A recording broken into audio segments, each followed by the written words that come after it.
হয়ে যাবো, মনে কষ্ট বলে পাইতে পারেন আমার কিছু আছে না ভাইয়েরা। সকালে কিন্তু আমরা তো ঢাকা শহরের পোস্টার ব্যানার লিফলেট বন্ধ করছি, কিন্তু অত্যন্ত দুঃখের বিষয় আমাদের অত্যন্ত প্রিয় নেতা, প্রিয় ভাই, অনেক ক্ষমতাশালী নেতা, নামটা বললাম না, লিফলেট আছে ভাই, কাজটা ঠিক করেন নাই, আর ছাড়বেন না, দলের নিয়মের বাইরে কেউ যাবেন না, কারণ দল সবচেয়ে শক্তিশালী, ব্যক্তি শক্তিশালী না, কারণ ব্যক্তিদের দল বড়, দলের যদি কি বলো সংগঠন বন্ধুগণ, বক্তব্য এক বেলা শেষ করা যায় কি আমাদের মাননীয় ভারপ্রাপ্ত চেয়ারম্যান জনাব তারেক রহমান সাহেব যে বক্তব্য দেন সেটা আমরা মন দিয়ে শুনবেন এবং উনি যে নির্দেশনা দেয় সেই নির্দেশনার মোতাবেক চলবেন, তাহলে আমাদের আর কোন সমস্যা নাই। এই যে একই দফা দিচ্ছে, একই দফা কি করতে হবে, যদি পাশ করতে চান তাহলে জনগণের মতামত দরকার। তারেক রহমান বলছে যে জনগণের সাথে থাকুন, জনগণকে পাশে রাখুন, জনগণের কল্যাণে কাজ করুন। যদি জনগণের কল্যাণে কাজ না করে হুমকি দাবি করুন, সন্ত্রাসী করেন, চাঁদাবাজি করেন, তো জনগণকে ভোট দিবেন না, জনগণ ভোট দিবে না। এই জন্য কোনো অন্যায় করা যাবে না, কোনো অভিযোগ করা যাবে না। ক্ষমতায় আনেন তাদেরকে আইনের কাছে সোপর্দ করে, যারাই ষড়যন্ত্র করবে, যারাই বিশৃঙ্খলা করার চেষ্টা করবে করার জন্য বাংলাদেশের ছাত্র জনতার বিপ্লবের মাধ্যমে, গণ অভ্যুত্থানের মাধ্যমে বাংলাদেশ থেকে স্বৈরাচার শেখ হাসিনাকে আমরা তাড়াতে পেরেছি। বাংলাদেশ স্বৈরাচার মুক্ত হয়েছিল। সেই স্বৈরাচার মুক্ত বাংলাদেশের প্রত্যেকটি মানুষ স্বপ্ন দেখে বিএনপির ভারপ্রাপ্ত চেয়ারম্যান জনাব তারেক রহমানের নেতৃত্বে আমরা একটি সুস্থ ধারা রাজনৈতিক পরিবেশ তৈরি করব। আমরা বাংলাদেশে যাতে আর কোনো স্বৈরাচারের জন্ম না হয় সেই দিকে আমরা সকলেই সতর্ক থাকব। বাংলাদেশে যাতে প্রত্যেকটি সাধারণ মানুষের অধিকার দাবিগুলো যাতে পরিপূর্ণভাবে প্রতিষ্ঠিত হয় সেই বিষয়গুলি নিয়ে আমরা এদেশের সাধারণ মানুষকে সাথে নিয়ে কাজ করব। আমরা বাংলাদেশের বাক স্বাধীনতা পরিপূর্ণভাবে প্রতিষ্ঠার জন্য আমরা নিরলসভাবে এদেশের সাধারণ মানুষকে সাথে নিয়ে আমরা কাজ করে যাব।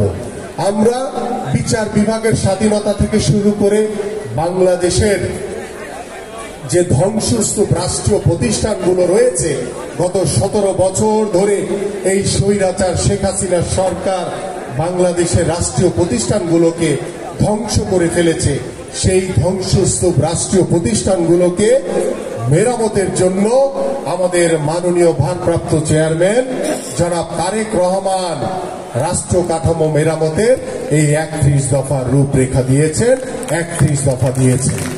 সেই 31 দফার ভিতরে অনেক বিষয় রয়েছে, সেই বিষয়গুলো আমরা আপনাদের সামনে সংক্ষেপে ব্যাখ্যা করার চেষ্টা করব, কিন্তু আপনাদের মনোযোগ সহকারে শুনতে হবে।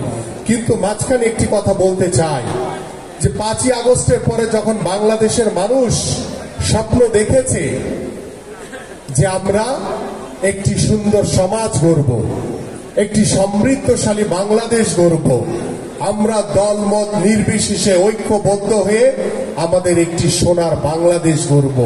সেই সোনার বাংলাদেশ গড়তে গিয়ে গত 6 মাস অন্তর্বর্তীকালীন সরকার তারা কিন্তু আইন শৃঙ্খলা পরিস্থিতি নিরাপত্তা দিতে কিন্তু তারা শতভাগ তারা কিন্তু পারেনি, তারা কিন্তু ব্যর্থ হয়েছে।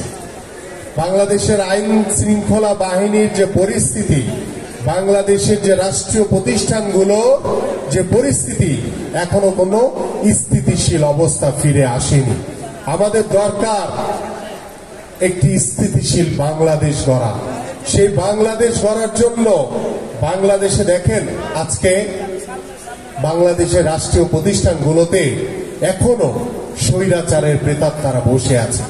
আমরা স্বৈরাচার শেখ হাসিনা মুক্ত হয়েছি, কিন্তু আমরা পরিপূর্ণ স্বৈরাচার মুক্ত হতে পারিনি।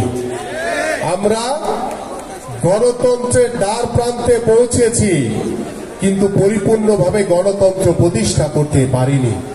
আজকে সেই সব স্বৈরাচারের স্বৈরাচারী মনোভাবের দোসররা তারা বিদেশি প্রভুদের সহযোগিতা নিয়ে তারা দেশীয় রাষ্ট্রীয় প্রতিষ্ঠানগুলোতে বসে তারা এখন পর্যন্ত আপনাদের উপরে এদেশের সাধারণ মানুষের বিরুদ্ধে তারা ষড়যন্ত্র করে যাচ্ছে। তার একটি বিশৃঙ্খল পরিবেশ তৈরি করে রাখার চেষ্টা করছে। আজকে বিভিন্ন জায়গায় আমরা দেখছি যে মব জাস্টিসের নামে আইন শৃঙ্খলা আইন নিজেদের হাতে তুলে নিচ্ছে। এটি একটি সভ্য দেশে, একটি গণতান্ত্রিক দেশে, একটি স্বৈরাচার মুক্ত দেশে এটা কখনোই আমরা সমর্থন করি না।